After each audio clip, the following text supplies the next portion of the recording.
दोस्तों, आज मैं जिस मूवी को एक्सप्लेन करने वाला हूँ वो एक साइकोलॉजिकल थ्रिलर फिल्म है जिसका नाम है क्रेजी। ये हाल ही में सिनेमाघरों में रिलीज हुई है और इसके मुख्य लीड रोल में नजर आएंगे सोहम सा। दोस्तों, इस मूवी को लेकर खास बात ये है कि ये उसी लेजेंड एक्टर की मूवी है जिन्होंने इससे पहले तुम्बाड़ मूवी बनाई थी, यानी कि एक्टर सोहम सा। और दोस्तों, जिस तरह से तुम्बाड़ मूवी बहुत ही बढ़िया थी, उसी तरह से क्रेजी मूवी भी बहुत ही अच्छी है। इसलिए आज मैं इस वीडियो के अंदर आपको पूरी मूवी की स्टोरी आपको मैं एक्सप्लेन करने वाला हूँ, ताकि आप घर बैठे इस क्रेजी मूवी की स्टोरी को जानकर एंजॉय कर सके। तो चलिए, वीडियो को लाइक कर दीजिए और हमारे चैनल को सब्सक्राइब कर लीजिए। आपको बता दूं कि फिल्म की कहानी एक ऐसे व्यक्ति की है जो धीरे धीरे मानसिक अस्थिरता का शिकार होने लगता है। उसकी जिंदगी में घटित हो रही अजीब घटनाएं क्या असल में हो रही हैं, यह सब सिर्फ उसके दिमाग का भ्रम है। क्या वह सच में पागल हो रहा है या फिर कोई और उसकी जिंदगी से खेल रहा है? यही जानने के लिए आइए इस फिल्म की पूरी कहानी विस्तार से समझते हैं। फिल्म की शुरुआत होती है अजय यानी अपने सोहम शाह से, जो एक मल्टीनेशनल कंपनी में काम करता है। वह एक सीधा साधा व्यक्ति है जो अपनी मंगेतर रिया के साथ शादी की तैयारी में व्यस्त है। अजय की जिंदगी में सब कुछ सामान्य लग रहा होता है, लेकिन जल्दी ही उसे अपने आसपास अजीब चीजें महसूस होने लगती हैं। उसे कभी कभी ऐसा लगता है कि कोई उसे देख रहा है, उसके आसपास मौजूद है, लेकिन जब वह पलट कर देखता है तो वहां कोई नहीं होता। पहले तो वह इसे ज्यादा गंभीरता से नहीं लेता, लेकिन धीरे धीरे यह घटनाएं बढ़ने लगती हैं। एक रात जब अजय अपने ऑफिस से लौटता है तो उसे घर में कुछ अजीब महसूस होता है। उसकी कुछ चीजें अपनी जगह से हटी हुई मिलती हैं, जबकि वह उन्हें सही से रख कर गया था। वह इसे अपनी भूल समझकर अनदेखा कर देता है, लेकिन अगली ही रात फिर से ऐसा होता है।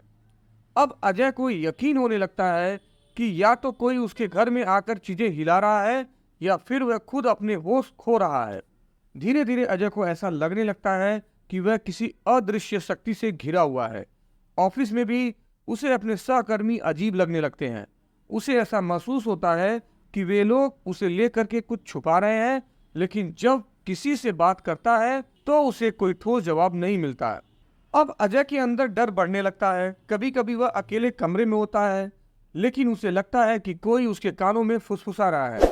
वह घबरा कर पलटता है, लेकिन वहां कोई नहीं होता। वह इस डर से निकलने की कोशिश करता है, लेकिन हालात और भी बिगड़ जाते हैं। एक दिन वह ऑफिस के लंच ब्रेक में बैठा होता है, तभी अचानक उसे ऐसा महसूस होता है कि उसके सहकर्मी उसकी बातें कर रहे हैं और उसे पागल साबित करने की साजिश रच रहे हैं। क्या यह हकीकत है या सिर्फ उसका भ्रम? एक और घटना तब होती है जब वह अपनी कार चला रहा होता है। उसे अचानक सामने एक लड़की खड़ी दिखती है। वह कार रोकता है, लेकिन जब नीचे उतर कर देखता है तो वहां कोई नहीं होता। अब अजय को यकीन हो जाता है कि वह धीरे धीरे अपनी मानसिक स्थिति खो रहा है। अजय का सबसे अच्छा दोस्त रोहित उसकी जिंदगी का इकलौता सहारा होता है। रोहित हमेशा उसे समझाने की कोशिश करता है कि वह ज्यादा सोच रहा है और सब कुछ सामान्य है, लेकिन एक दिन अचानक रोहित की रहस्यमय तरीके से मौत हो जाती है। रोहित की मौत के बाद अजय को पक्का यकीन हो जाता है कि उसके साथ कुछ गलत हो रहा है। उसे लगता है कि जो रहस्य वह सुलझाने की कोशिश कर रहा था, उसी वजह से रोहित की हत्या हुई है। अब अजय की मानसिक स्थिति और खराब होने लगती है। वह हर किसी पर शक करने लगता है। उसकी मंगेतर रिया भी अब उससे दूर रहने लगती है, क्योंकि उसे लगता है कि अजय मानसिक रूप से बीमार हो चुका है। एक दिन अजय को अपने पुराने सामान में एक पुरानी डायरी मिलती है। वह जब उसे पढ़ता है तो सच्चाई सामने आने लगती है। डायरी में लिखा होता है कि अजय की याददाश्त के साथ छेड़छाड़ की गई थी। दरअसल अजय जिस जिंदगी को जी रहा था वह उसकी असली जिंदगी थी ही नहीं। अजय को याद आता है कि कुछ साल पहले उसके साथ एक भयानक हादसा हुआ था, जिसमें वह गंभीर रूप से घायल हो गया था।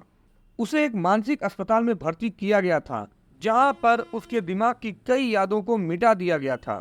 जब अजय को समझ आता है कि जो घटनाएं उसके साथ हो रही थी वे उसके बीते हुए अतीत का हिस्सा थी, जो धीरे धीरे उसकी याददाश्त में वापस आ रही थी।